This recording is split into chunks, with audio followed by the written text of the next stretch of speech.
Not too long ago, India's education technology sector was the hottest ticket in town for investors worldwide.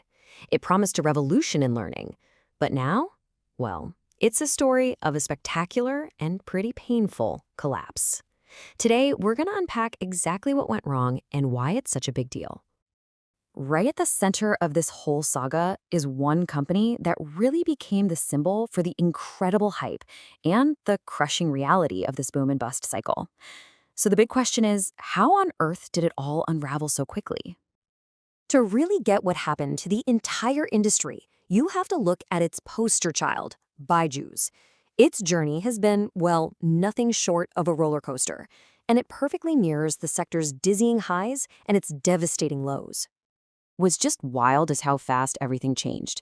You have the founding back in 2011, then it becomes this celebrated unicorn, and then it hits this absolutely insane $22 billion valuation in 2021. But then you just look at the other side of the coin. Raids, resignations, huge layoffs, and now a desperate fight just to stay afloat. It's really a classic story of flying way too close to the sun. And, this quote really gets to the heart of their original vision. Byju's wanted to do more than just make kids memorize facts. They wanted to make learning fun, engaging, even addictive. The mission was huge, to totally transform Indian education with tech. And that ambition, it attracted billions. All right, so let's zoom out a bit and see how this all connects. Byju's wasn't in this alone. A massive, once-in-a-lifetime global event created the perfect conditions for the entire industry to just explode. Think about it. When COVID-19 shut down schools, literally hundreds of millions of students were pushed online, practically overnight. For these edtech companies, this wasn't a crisis, it was the ultimate opportunity. We saw about a decade's worth of digital change happen in just a few months, and investors, well, they saw a gold rush. And they didn't just notice, they threw money at it. At the absolute peak in 2021, the Indian edtech sector pulled in a staggering $4.1 billion in funding. It really felt like the digital gold rush of our time. But you know what they say, what goes up must come down. By 2023, as kids went back to classrooms and the economy got shaky, that fire hose of funding just stopped. It collapsed by an astonishing 92%. The money dried up almost in the blink of an eye. You can really see that whole boom and bust cycle right here. There's the steady climb, that massive, totally unsustainable peak in 2021, and then the crash. Yeah, 2024 shows a tiny little bit of a recovery, but it's pretty clear the industry was built on a temporary surge, and the hangover is severe.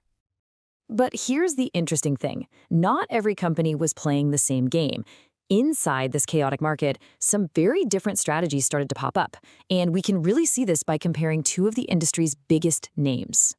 So on one side, you've got Byju's, the established giant, and on the other, you have 𝗶𝘲𝘶, a newer player that took a completely different road to the top. Okay, this really breaks it down. Byju's went for this high-cost freemium model, fueled by almost $6 billion in funding and a strategy of buying up competitors. 𝗶𝘲𝘶, they focused on super affordable courses for the masses, with just a fraction of the funding. And the results are telling.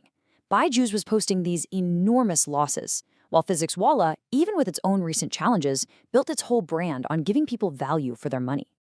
And you really have to understand where 𝗶𝘲𝘶 came from. It didn't start in some fancy boardroom. It started as a humble YouTube channel. This grassroots approach, just focusing on being affordable and accessible, really clicked with students and let it grow incredibly fast. So this brings us to probably the most important question in all of this. With all the talk about valuations and billions in funding, what did the actual users, the students and their parents, actually think? What did they really want? Well, a big survey by LEK went out and asked them, and this was the #1 complaint. It wasn't about the flashy animations or the celebrity ads. It was about something absolutely fundamental to learning, just being able to get your questions answered. I mean, these numbers are pretty stark. A whopping 64% of people who were unhappy pointed to not being able to get their doubts resolved. More than half weren't happy with the quality of the teachers. This shows a massive disconnect between the high-tech bells and whistles the companies were selling and the basic human support that customers were actually craving. And it wasn't just a K-12 problem. You see the same pattern across the board. For kids prepping for tests, it was a lack of motivation from their peers. For adults trying to learn, it was weak interaction with teachers. For people trying to upskill, it was overpriced courses. What's the common thread here? It's a failure to deliver on that core educational value and human connection. So after this huge reality check, where does the industry even go from here? What does a stable, sustainable future actually look like for EdTech? The path forward seems to be a total reset. First things first, these companies have got to ditch the growth at all costs mindset and focus on actually being profitable. Second, they have to obsess over fixing those core problems, like making it easy to get questions answered. Third, many are looking at hybrid models that mix the convenience of online with the engagement of offline. And finally, it's all about offering real value at a fair price. When you boil it all down, it comes to this: the party is over.